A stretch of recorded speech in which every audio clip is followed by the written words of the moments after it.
Oke ya. Oke, jadi Mas Ahmed, kalau misalkan nih ada ART di rumah, apa yang bisa kita lakukan sebetulnya untuk memastikan mereka diperlakukan dengan adil dan manusiawi? Ataupun bukan kita yang memiliki ART tapi tetangga kita. Apakah kita harus terus mengawasi gitu? Ya. Kemungkinan hal yang terjadi. Harus sering-sering kita perhatikan, walaupun tidak tiap hari, walaupun jarak jauh, tapi harus kita perhatikan, kita cari tahu. Yang penting kita tahu kondisinya saja. Apalagi rumah yang tertutup ya Mas Ahmed. Betul. Yang rumah tertutup ini yang bahaya. Maka itu harus sering kita alasan bersilaturahmi, tapi sambil memantau ART tersebut dan tanya diinterogasi gimana dia di sini, apakah diperlakukan baik atau tidak. Kalau dia diam, suruh dia jawab jujur. Kalau memang diperlakukan tidak baik, langsung labrak dia punya majikan. Iya, jadi peran masyarakat, terutama tetangga, kepala lingkungan, RT RW itu sangat penting sekali ya Mas Ahmed. Betul, ya, untuk menjaga, melindungi ART RT ataupun yang pemilik rumah itu sendiri kan. Betul. Mungkin ada KDRT dan lain-lain, ini kan harus lebih intens. Makanya ini banyak sekali majikan-majikan sementang itu pembantu ART suka-suka dia saja, sementang dia punya ini dia menggaji. Jangan kalian kira ya, kalian memperkerjakan ART, kalian bayar bisa sesuka hati kalian. Itu ada batasannya. Kalau sudah keterlaluan, kalian tidak pantas seperti itu. Dan juga jangan kalian hanya memberi gaji sekian tapi kerjanya lebih dari gaji sekian. Itu semua ada aturan, walaupun itu ART bukan di perusahaan, tapi tetap ada aturan dan HAM itu masih berlaku ya. Oke, Mas Ahmed. Selanjutnya ini Mas Ahmed, terkait dengan ganjaran, apa hukuman yang pantas menurut Mas Ahmed untuk majikan ataupun ART yang membantu si Merlin tadi yang menyiksa ART hingga memaksa makan kotoran sampai minum air comberan Mas Ahmed? Hukuman apa? Ya, hukumannya penjara selama-lamanya, bahkan kalau bisa 25 tahun. Dan tapi nggak seumur hidup ya, karena nggak ngilangkan nyawa. Tidak ngilangkan nyawa. Kalau ngilangkan nyawa baru bisa seumur hidup. Tapi ini 25 tahun biar ada efek jerah, dan juga jangan hanya itu saja, dipres sebetul-betulnya di dalam agar apa yang dirasakan Mbak Intan dia juga rasakan di dalam sel. Pasti Mas Ahmed itu. Jadi tuntutan Mas Ahmed adalah penjara 25 tahun ya. Iya. Biar tahu dia kan.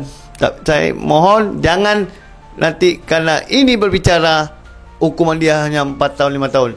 Saya mohon sesuai pasal yang berlaku agar tidak semena-mena majikan-majikan yang memiliki ART. Mas Ahmed, ini saya mendengar kabar juga si Merlin ya, saudara dari Intan korban.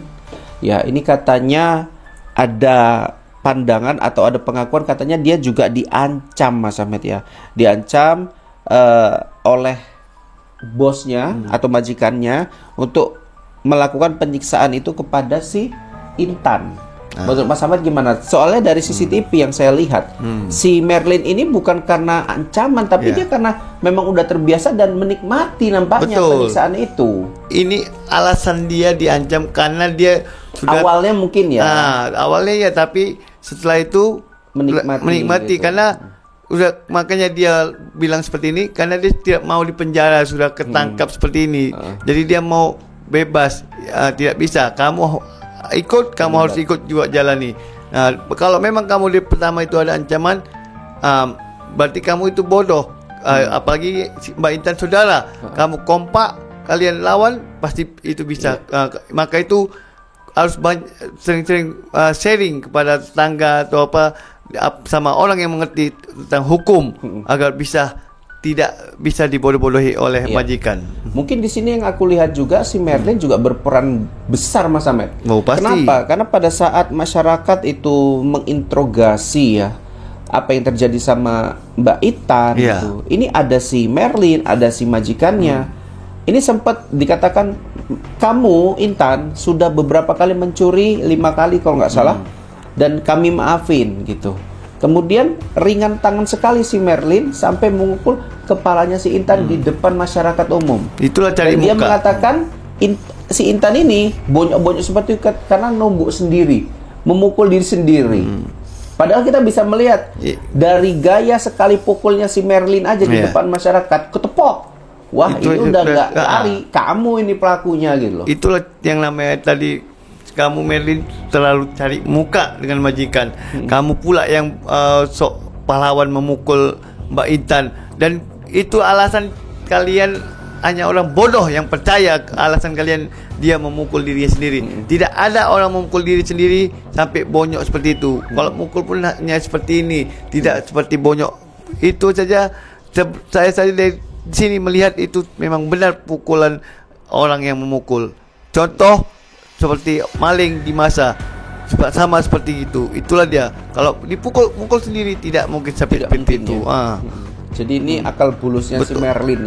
Jangan kamu mau mencari supaya kamu bisa lepas dari penjara. Iya, Tidak. Ibaratnya ini dia kan bersilat lidah Mas Ahmad supaya mungkin hukuman lebih diringankan. Tidak laku. Kamu harus jalani sampai sesuai pasal yang berlaku. Apa yang dirasakan Mbak Intan, kamu harus rasakan juga ya. Iya. Kamu itu saudara biadab yang tidak punya kemanusiaan. Seharusnya saudara itu melindungi sesama saudara, apalagi kalau kandung atau sepupu harus Lebih dilindungi, harusnya, ya. bukan malah kamu ikut menyiksa. Itulah kamu saudara biadab. Untuk Mbak Intan, jangan dianggap lagi saudara dengan Mbak Merlin ini. Oke. Ini biadab ini. Oke, Mas Ahmad, terkait dengan pemerintah atau pejabat terkait yang menangani khusus ya penyuplai perekrutan ART ini, apa sih yang Mas Ahmad mungkin beri pesan atau peraturan yang mungkin harus lebih ditingkatkan gitu? Ya, untuk penanggung jawab dari ART, seperti pemerintah, saya minta Perekrutan juga perusahaan swasta dan lain-lain. harus benar-benar dipantau, dibuat aturan yang tegas, dan harus dipantau, jangan asal mengirimkan ART. Lihat model aura majikannya seperti apa, tanya sama tetangga seperti apa sifatnya. Kalau ada satu tetangga saya bilang orangnya seperti ini tidak bagus, saya mohon jangan diberi, karena itu bakal sengsara yang bekerja di situ.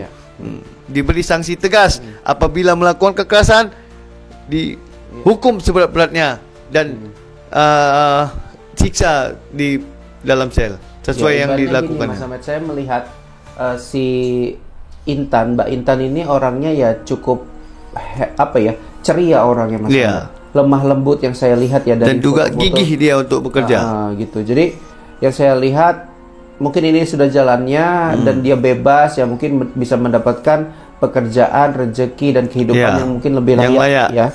Jangan seperti ini lagi. Jangan, kalaupun memang ART, cari yang benar-benar orang yang punya hati nurani dan tidak kasar dengan ART-nya dan tidak memandang kasta.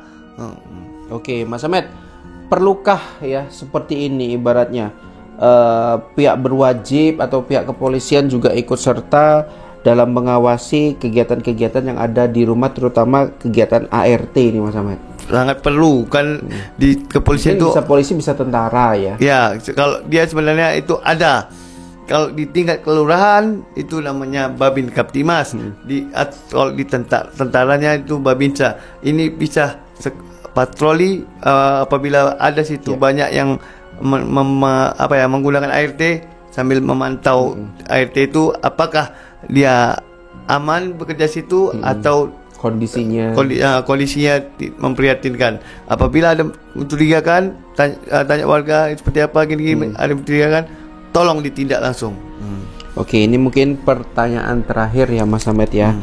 Jika Mas Ahmad ya menjadi hakim nih, andai menjadi hakim dalam kasus ini, kekerasan terhadap Mbak Intan, hukuman seperti apa yang menurut Mas Ahmad paling adil bagi Roslina ya, sang majikan, dan Merlin?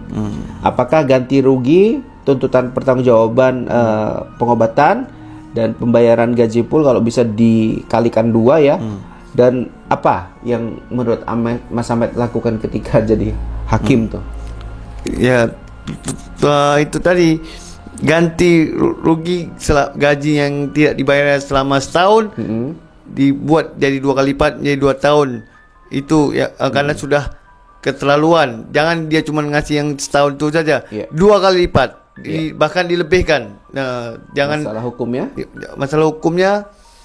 Hukum sebenarnya kalau bisa 25 atau 30 tahun penjara biar ada efek jerah. Karena ini sudah kelewatan, banyak sekali kesalahannya. Dia menganggap remeh seseorang dan melakukan penganiayaan yang sangat luar biasa. Hampir membuat Mbak Intan meninggal dunia. Kalau masih hanya bonyok itu saja sudah berat, apalagi ini ditambah disuruh makan kotoran anjing. Ini yang sangat keterlaluan. Karena namanya kotoran itu bukan untuk dimakan. Anjingnya saja tidak mau memakan kotorannya, apalagi manusia yang dikasih, itu sudah kelewatan. Hewan hidup yang mau makan kotorannya hanya seekor babi. Oke, demikian. Sampai sini dulu. Intinya pesan saya untuk Bapak Polisian, berikan hukuman pengadilan, berikan hukum yang sepantasnya. Jangan karena ada negosiasi gini-gini jadi hanya 3 tahun 4 tahun. Saya tidak mau. Saya mohon hukum sebenarnya kalau bahkan 25 tahun penjara agar ada efek jerah. Oke, sampai sini dulu. Wabillahi taufiq wal hidayah. Assalamualaikum warahmatullahi wabarakatuh.